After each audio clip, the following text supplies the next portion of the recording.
अस्सलाम वालेकुम व्यूवर्स। अगर आप सऊदी मोफ़ा की वेबसाइट के ऊपर अपनी फैमिली का विज़िट वीज़ा अप्लाई करने जा रहे हैं तो ये वीडियो देखना आपके लिए बहुत ज़रूरी है। इस वीडियो में जो मोस्टली मेरे व्यूवर्स और ग्रुपमेट मुझसे जो क्वेश्चन पूछते हैं और जो लोग मिस्टेक्स करते हैं, वो मिस्टेक करते हैं कि वीज़ा सिलेक्शन में वो मिस्टेक करते हैं। उनको पता ही नहीं होता उनको कौन-सा वीज़ा सेलेक्ट करना चाहिए और वो कौन-सा वीज़ा सेलेक्ट कर बैठते हैं और बाद में वो पछताते हैं। मैं आपको ये जो 2 मेन वीज़े हैं वे फैमिली विज़िट वीज़े, जैसे आपको मेरी स्क्रीन पे नज़र होगा multiple entry family visit visa, इसके बारे में आपको बताऊंगा। और दूसरा जो वीज़ा है single entry family visit visa. ये दो वीज़े हैं सऊदी अरेबिया के लिए, जो मल्टीपल और सिंगल हैं। इन दोनों में बुनियादी फ़र्क क्या है, इन दोनों को जो है आपने जब अप्लाई करना है कौन सा वीज़ा आपके लिए बेहतर है, आप कौन सा सिलेक्ट का आपको करना चाहिए, इनकी फीसेस कितनी है, एक्सटेंड कितनी दफ़ा होते हैं और कितनी कितनी देर के लिए ये एक्सटेंड होते हैं, कितने दिनों में आपने ट्रैवल करना होता है जब पासपोर्ट के ऊपर आपका वीज़ा स्टैंप हो जाए। ए टू जेड दोनों के जो डिफरेंसेस हैं, दोनों में क्या बुनियादी फ़र्क है, वो मैं आपको बताऊंगा। और उसके बाद आपने ये वीडियो देखने के बाद आपने डिसाइड करना है कि आपने कौन सा वीज़ा अप्लाई करना है। फिर आपने सऊदी मोफा की वेबसाइट पे वो वाला वीज़ा सेलेक्ट करना है ताकि आप बाद में पछताए ना। क्योंकि बाद में जो है लोग फैमिली बुला लेते हैं और बाद में पूछते हैं यार मेरी फैमिली तो आ गई, अभी मेरा वीज़ा एक्सटेंड नहीं हो रहा, मैं तो 3 महीने के लिए एक्सटेंड करना चाहता हूँ लेकिन मेरा तो 1 मंथ के लिए हो रहा है, ये क्या हो गया मेरे साथ। तो ये सारे जो डाउट्स हैं इस वीडियो में इंशाल्लाह जो है क्लियर होंगे आपके। तो सबसे पहले मैं बात करूंगा मल्टीपल फैमिली विजिट वीजा। इसकी वैलिडिटी होती है 1 साल के लिए। ठीक है, मल्टीपल जो फैमिली विजिट वीजा है वो 1 साल के लिए वैलिड होता है और ये जब स्टैंप हो गया आता है तो ये कुछ इस तरह का आपके पासपोर्ट के ऊपर स्टैंप होगा। तो देखिए ये जो है रिसेंटली जो है वीजा स्टैंप हुआ था और ये अभी भी वैलिड है। देखिए इसकी वैलिडिटी खत्म होगी नवंबर 2022 में। तो ये नवंबर 2021 में इशू हुआ हुआ था और नवंबर 2022 में ये एक्सपायर हो जाएगा।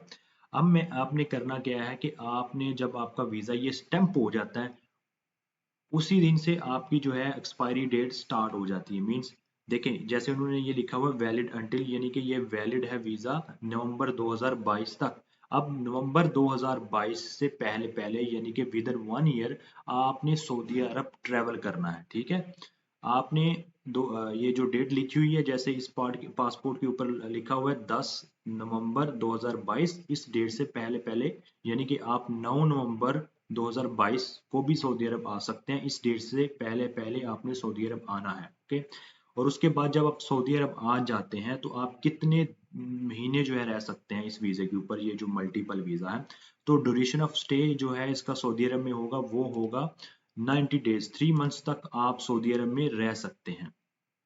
ये एक बात क्लियर होगी।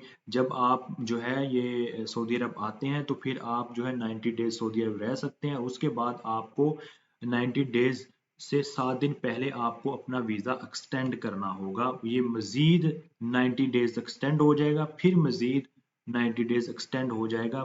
टोटल आप जो है 9 मंथ जो है सऊदी अरब में रह सकते हैं। जब आप पहली दफ़ा आएंगे 3 महीने रहेंगे, फिर आप एक्सटेंड करेंगे एक दफ़ा, फिर आप एक दफ़ा एक्सटेंड करेंगे, 2 दफ़ा एक्सटेंड करके 3 3 महीने करके 6 महीने, और जो आपको फर्स्ट 3 मंथ्स मिले थे 90 डेज, ये टोटल हम कैलकुलेट करें तो 270 दिन बनते हैं। ये 270 दिन बनते हैं और 9 महीने बनते हैं, 9 महीने। और अगर डेज में कैलकुलेट करें तो 270 जो है वो डेज बनते हैं। तो 9 महीने तक आप जो है इस वीज़े पे जो है सऊदी अरब में रह सकते हैं। और उसके बाद अगर आप अपनी कंट्री पे वापस जाते हैं जब 9 महीने के बाद, तो अगर आप देखें, अगर आप वापस आना चाहते हैं तो आप देखें अगर ये वीज़ा स्टिल वैलिड है तो आप दोबारा फिर इसी वीज़े के ऊपर आ सकते हैं सऊदी अरब।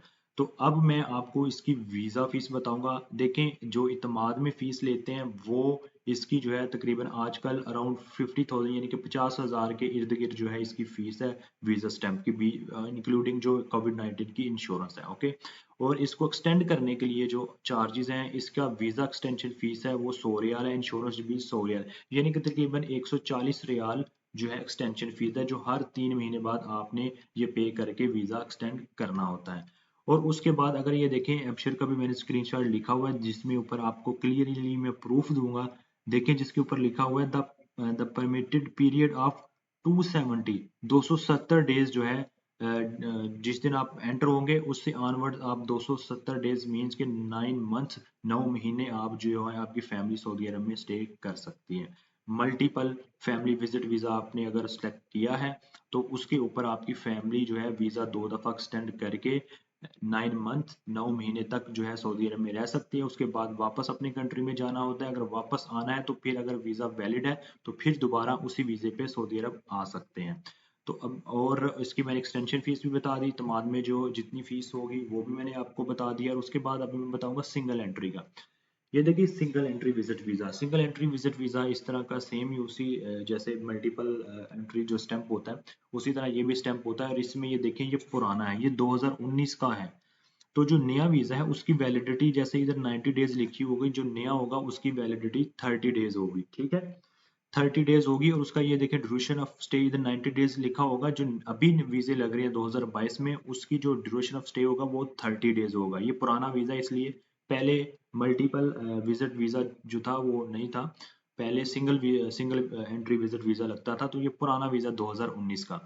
तो अगर अभी 2022 में अगर आप single entry visit visa select करेंगे तो आपको ये वैलिडिटी 30 डेज मिलेगी और ड्यूरेशन ऑफ स्टे भी 30 डेज मिलेगा। ये वीजा आपने कभी भी सिलेक्ट नहीं करना, ठीक है। सिंगल एंट्री विजिट वीजा आपने कभी भी नहीं सिलेक्ट करना। इसके मैं आपको नुकसान बताता हूँ। एक तो जब आपका वीजा जो है वो स्टैंप हो जाएगा पासपोर्ट के ऊपर तो आपको सिर्फ और सिर्फ 30 डेज मिलेंगे। 1 महीने के अंदर अंदर आपको सऊदी अरब आना होगा और उसके बाद आप 1 महीने के बाद आपको दोबारा एक्सटेंड करना पड़ेगा 140 रियाल देके। इसका जो इतमाद सेंटर में जो इसकी फीस है इसकी भी सेम फीस है जैसे मल्टीपल एंट्री के। इसकी भी 50,000 कह लें, अराउंड 50,000 के लगभग जो है इसकी इतमाद सेंटर में फीस है। अगर आप जब 1 महीने के बाद एक्सटेंड करेंगे आपको 140 पे करने पड़ेंगे, फिर 1 महीने बाद एक्सटेंड करना पड़ेगा, फिर एक दफ़ा जो है एक्सटेंड करके तकरीबन आप टोटल 3 से 4 महीने जो है इसके ऊपर रह सकते हैं। टोटल 3 महीने मेरे ख्याल में 3 दफ़ा एक्सटेंड कर सकते हैं इसको फर्दर। तो ये वीज़ा आपने कभी भी एक्सटेंड नहीं करना, ये मैंने वाज़ेह फ़र्क बता दिया है। ये देखिए इसकी एक्सटेंशन फीस भी जो है वो 140 रियाल इंश्योरेंस डाल के और एक्सटेंशन फीस भी। ये वीज़ा जो है क्योंकि मेरे बहुत सारे व्यूअर्स हैं वो मुझे कमेंट करते हैं भाई हमारा सिंगल एंट्री विजिट वीज़ा है तो हमने 3 महीने के लिए एक्सटेंड करना है। भाई अगर आपके पास सिंगल एंट्री विजिट वीज़ा है तो आप 3 महीने के लिए एक्सटेंड नहीं कर सकते, आप सिर्फ और सिर्फ 1 महीने के लिए एक्सटेंड कर सकते हैं। इसलिए मैं आपको रिकमेंड करता हूँ क्योंकि इन दोनों की फीस एक है, दोनों का प्रोसीजर एक है, दोनों के लिए डॉक्यूमेंट सेम रिक्वायर्ड चाहिए। और इनमें से अगर आप देखें तो मल्टीपल जो है विजिट वीज़ा जो है मल्टीपल उसके ज़्यादा फ़ायदे हैं, बहुत ज़्यादा फ़ायदे हैं। आपको 3 महीने के बाद एक्सटेंड करना पड़ता है।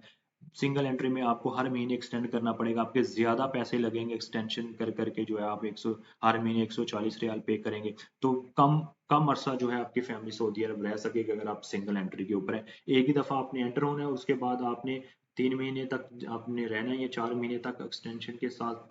पहला जो जब आप एंटर होंगे सऊदी अरब सिंगल एंट्री विजिट वीजे के ऊपर तो आपको 30 दिन मिलेंगे। 30 दिन के बाद फिर एक्सटेंड करना है, फिर 30 दिन के बाद एक्सटेंड करना है, फिर 3 दिन के बाद एक्सटेंड करना है। तो इस तरह करके आप 3 दफ़ा एक्सटेंड कर सकते हैं।